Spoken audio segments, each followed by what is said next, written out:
Welcome to the Chronicles, told by the Chronikle. Cases of the missing, murdered, and unsolved. I'd like to thank everyone for watching today, and don't forget to head over to the certifiedroracle.com, where you'll find source information for today's episode. And don't forget, hit that like and subscribe button so you never miss a case. Let's get started with Chronicle number 16, the Stephanie Ann Crowe case. The year was 1998. President Bill Clinton was in quite the scandal at the White House, denying allegations he had an affair with his intern Monica Lewinsky. Apple would release the first iMac, and everyone wanted one. The search engine Google was launching and changing the way people would search the internet. Frank Sinatra, one of the all-time great crooners, would pass away from a heart attack at the age of 82. Nissan introduced the Cube car, and kids everywhere were lined up and waiting to get their hands on a copy of the all-new Resident Evil 2 for PlayStation, before grabbing some burgers and fries and racing home to play with their friends. In science, the FDA approved the erectile dysfunction medication Viagra, and the first human trials of the AIDS vaccine were taking place. Titanic was the highest-grossing film of all time at $585 million. If you were not watching this movie with your friends, it was because Dawson's Creek had premiered and everyone was hooked after the first episode. The Crowe family would not have time to enjoy the awesome things 1998 offered, as they were living in a nightmare. Their daughter was murdered, and the police believe their son did it. The Crowes were in a fight to save their son and find out who really murdered their precious 12-year-old daughter. Stephanie Ann Crowe was born on April 12, 1985, to Stephen and Cheryl. Stephanie had one older brother, Michael, and a younger sister, Shannon. Stephanie grew up with her family in Escondido, California.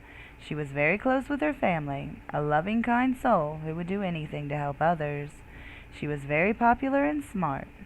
Judith Kennedy, her grandma, also lived with them, and she had a very close relationship with her granddaughter because of this.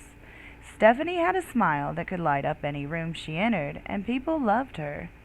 When the news broke that the sweet girl with the long, flowing dark hair had been murdered, it sent a shockwave throughout the community.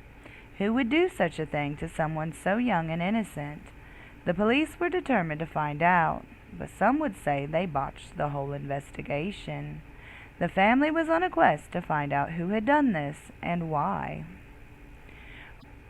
On Tuesday, January 20th, 1998, it should be noted that some articles will say the 21st. However, court documents say January 20th.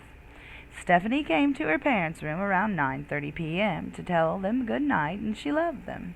Her parents would say good night and that they loved her as she headed off to her bedroom, not knowing they would never get the chance to speak to their child again.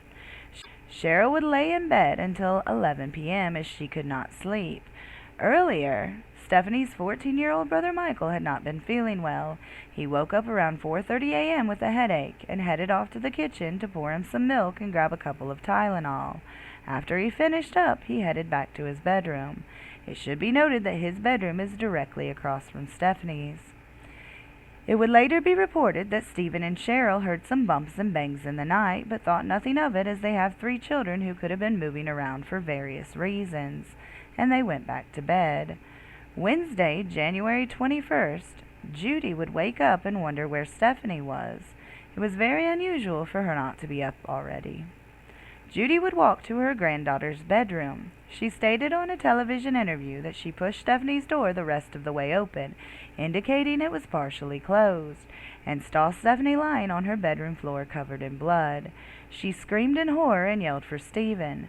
When Stephen saw his daughter lying in her own blood, he picked up her head to see if she was still breathing, and then frantically called the police. It would be determined Stephanie was stabbed 9 times and had died from blood loss. Who would do such a thing to a 12-year-old child? The police arrived on the scene along with paramedics. The police would search the home and noted the sliding door in the master bedroom was unlocked. Stephanie's bedroom window was unlocked, and a side door by the garage that led into the home was also left unlocked. The police would find no signs of forced entry into the home, and they believe either someone in the home did this or the doors and windows being open was an opportunity for some to come inside. The family also had a dog who never barked that night. I could not find any articles that said what kind of dog this was. The police noted there was no indication of an intruder being in the home. Nothing was out of place, nor was anything missing. The detectives would show up to ask the family more questions. They would note Michael was not acting like the rest of the family, who were very distraught and upset. He was quiet and withdrawn, playing a handheld video game. It should be noted that everyone deals with tragedy differently. This could have been his way of keeping things normal in his mind, as the pain of losing his sister was too much for him. Michael would tell the detectives how he was up at 4:30 a.m. getting Tylenol from the kitchen. He told detectives he thought all the doors were closed, including his sister's. I highly suggest watching the documentary done on YouTube posted by Missing Kids, Rescued Kids. It shows Michael's bedroom and Stephanie's, and honestly, he could have gone to his room that night and never looked at his sister's. He was 14 and more than likely didn't care what she was doing. I will have a link in the description box below, or you can go to thecertifiedroracle.com and click the link. Michael told the detectives he did not hear or see anything strange that night. Cheryl would tell the detectives she was up laying in bed with Stephen until 11 p.m. The parents reported they heard bumps and bangs in the night and thought nothing of it because of their children. The coroner, however, had already determined Stephanie had been killed between 10 and 11 p.m. Detectives wanted to ask more thorough questions and brought everyone living in the home to the police station. The family would be strip searched and then photographed. Stephen, the dad, was photographed fully nude. Cheryl, the mom, was photographed with her bra on only. Michael was photographed in his underwear, and Shannon was photographed with no bra on and in her underwear. In the court documents, it does not say how or if the grandma was photographed. The police did this to see if anyone had wounds on them indicative of being involved in the murder. This would be the start of a long and torturous nightmare for the Crowe family. On the same night Stephanie would be brutally murdered, police were receiving multiple calls about a local transient named Richard Toote. Neighbors of the Crowe family would call and report a man either drunk or high on something banging on doors and windows, and on at least one occasion that night entering a home and looking for a woman named Tracy. It would later be discovered Tracy Nelson was a woman Richard was obsessed with. The two had been friends, and at the time she was involved in drugs and the party lifestyle. Her and Richard would get high together, and she reports he would get very paranoid and believe people were after him. It should be noted it is not said what drug they used together, but the assumption is meth. The last call before police would be dispatched was from the Crowe's next-door neighbor, who Richard had knocked on his door, and he answered, to which Richard said he was looking for the girl. The neighbor said there was no girl here and he'd better leave. Richard did so, and the man called police. Around 9:45 p.m. an officer was looking for Richard when he shined the light on the Crowe's home. He then reported he saw the door near the garage close, but he did not see who shut the door. He thought no more of it, as it was more than likely someone in the home. It should be noted, if the officer was out looking for a transient entering homes, why not take the extra time to knock on the Crowe family door and make sure they were okay? Richard would be picked up by police on January 21st and brought to the station. He was fingerprinted, photographed. Hair and nail scrapings were taken from him as well. However, police failed to run a background check on him. Richard had a criminal history and was diagnosed with schizophrenia. Police would release Richard after they deemed he could not have logically, in their minds, gotten into the Crowe home undetected and committed a murder without anyone seeing or hearing him. It should be noted there was a dog in the home. If someone unknown came in, shouldn't the dog have barked? At the very least, shouldn't Richard's clothing have dog hair on them? A picture of Richard Toote will be posted above. At the time, he had a very bushy, unkempt hair and a full beard. After detectives were done with their questioning for the night, Stephen and Cheryl were sent to a hotel, and Michael and Shannon were sent to the Polinsky Children's Center. This is a center for children who are in danger and their parents cannot care for them. At this point, the police believed it was an inside job and someone from the family had killed Stephanie. Michael would be interrogated 4 times by the detectives. The first time was on January 21st at the Escondido police station. The second time was at the Polinsky Children's Center on January 22nd, and the third time was later on the 22nd at the police station, and the interrogation lasted more than 3 hours. The final time was on January 23rd, 1998, and this time the Reed technique was used, and a clinical psychologist was asked to sit in. This technique has a very high rate of producing false confessions, especially in minors. The entire time Michael was questioned, it was without an attorney present, and his parents were never informed he was being questioned. Over the days of questioning and not being able to see his family, Michael broke down and would confess to killing his sister. However, if you watch the documentary, you can see in the interviews he is distraught and upset and says what he is saying is a complete lie. Michael would be arrested and read his Miranda rights at the end of the last interrogation. Police believed he had killed his sister. The police wanted to speak to Michael's friends. He only had 2 close ones, and police wanted to see if they thought he was capable of doing this. The detectives had also lied to Michael to get him to confess, telling him they had evidence proving his guilt, when they had no evidence linking him to the crime at all. Detectives would go to the home of Aaron Hauser. When he answered the door, he told them his parents were not home. This would not stop them from questioning him for nearly 40 minutes. Aaron told detectives he believed Michael could have killed his sister. At this time, Aaron reported one of his knives was missing from a medieval collection his grandpa had given him as a gift. The knife missing was confirmed by Aaron's mom when police finally talked to her. Detectives would next go to the home of Joshua Treadway. He too would tell them his parents were not home, and like before, detectives entered his home and questioned him. The detectives saw a knife under his bed. Josh told him it was his brother's. However, his brother said it was Josh's. Detectives would leave to obtain a search warrant, and on January 27th would come back and execute it. Police would find the knife in question under Josh's bed. It should be noted that Aaron would say this was the same knife missing from his collection. Josh was taken to the police station and interrogated for 13.5 hours. During this interrogation, Josh was never read his Miranda rights until the very end, when he, like Michael, was arrested. All 3 of the teen boys were into fantasy video games and role play. Police believe they may have brought the video games and fantasy world to real life. Josh was telling police more than anyone else at this time. The detectives convinced Josh on January 31st, 1998, to call Aaron and let them record while he tried to get him to tell his involvement in the crime. Aaron would deny any involvement in the murder during this call. The information Josh was telling police was inconsistent with the information they already had.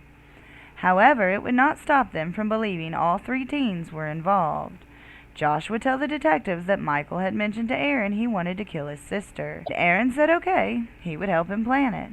Josh was the lookout that night. Michael was supposed to go in and make sure his sister was quiet, and Aaron was going to finish the job.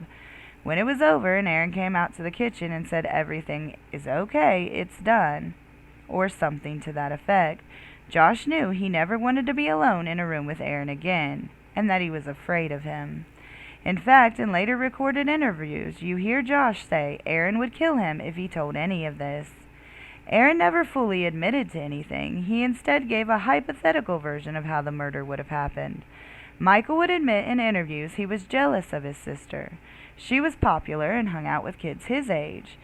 He also said anything he did, she would outshine him with something better, and it made him feel worthless.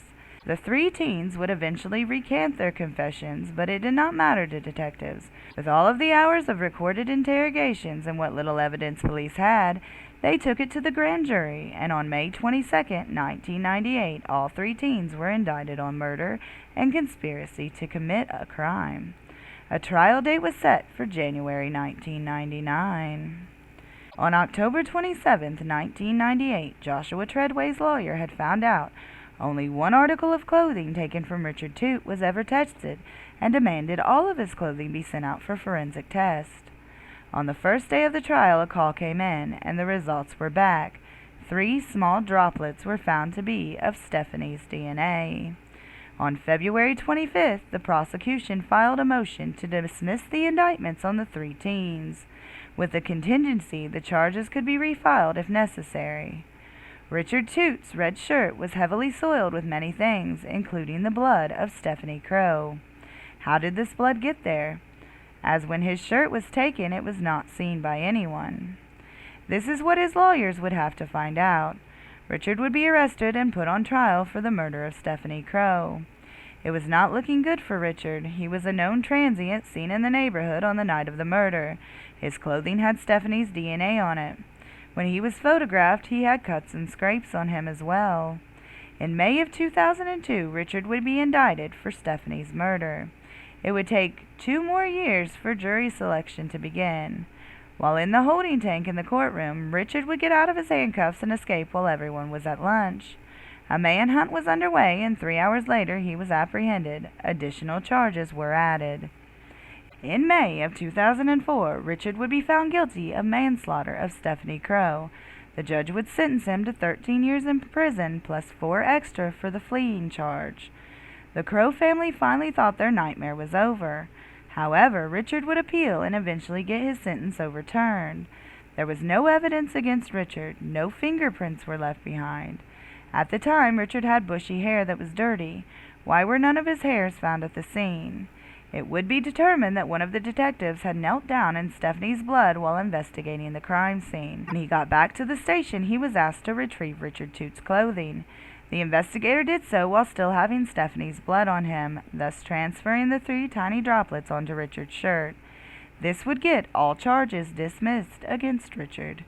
It is interesting that no dog hairs were found on Richard if he was truly the one who murdered her, as even Stephanie had dog hair on her when she was found. The 3 teens were eventually found factually innocent and went on with their lives. 4 suspects, 1 conviction overturned, and still no justice for Stephanie. The families of the teens believe to this day Richard Toote is responsible for Stephanie's death. The detectives still say it could go either way, and online sleuths have their very own opinions. The only thing for certain is a 12-year-old beautiful child was taken from a family and the world far too soon. If you have any information on this case, please call the Escondido Police Department at 760-839-4722. Once again, that's the Escondido Police Department at 760-839-4722. I want to thank everyone for watching again. And don't forget to hit that like and subscribe button so I can continue helping families of the missing, murdered, and unsolved. As always, this is the Chronikle, signing off.